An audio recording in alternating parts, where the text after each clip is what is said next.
Ce qu'on a rapidement compris, c'est que le coronavirus entre par les voies respiratoires. Il utilise un récepteur appelé ACE2, très abondant dans les cellules de la muqueuse qui tapissent la cavité nasale et les poumons. Ce récepteur est la porte d'entrée qui permet au virus de coloniser ces cellules et de s'y multiplier. De là, les virus vont se disséminer dans la trachée, les poumons et les bronches qui sont les cibles précoces de l'envahisseur. C'est ce qui provoque des symptômes grippaux comme la fièvre, le rhume, la toux et les difficultés respiratoires qui peuvent parfois s'aggraver en pneumonie et en détresse respiratoire aiguë.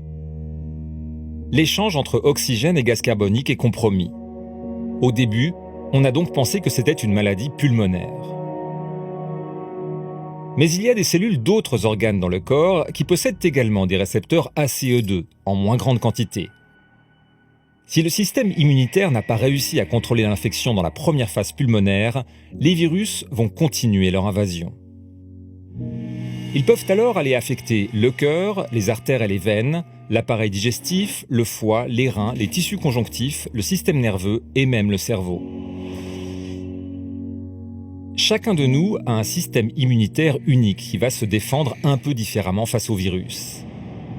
C'est ce qui explique la diversité des symptômes qui a tellement dérouté les médecins depuis le début de cette pandémie.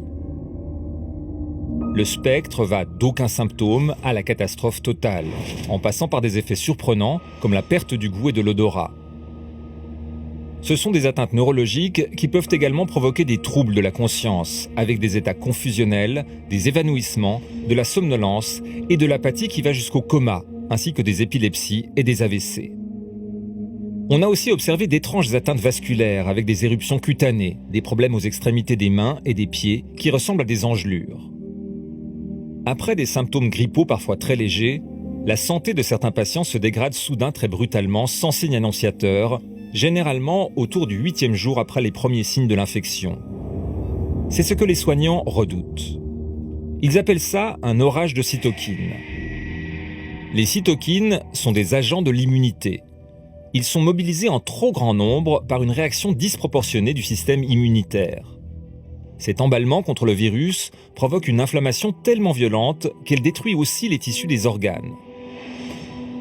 Récemment, les médecins ont observé que cette tempête inflammatoire peut aussi provoquer des troubles de la coagulation qui devient trop forte. De multiples mini-caillots se forment et bouchent les vaisseaux sanguins. Ces graves perturbations de la circulation font dire aux scientifiques que le coronavirus provoque non pas une maladie pulmonaire, mais une maladie inflammatoire systémique des vaisseaux sanguins. C'est la défaillance multiple des organes qui peut conduire au décès.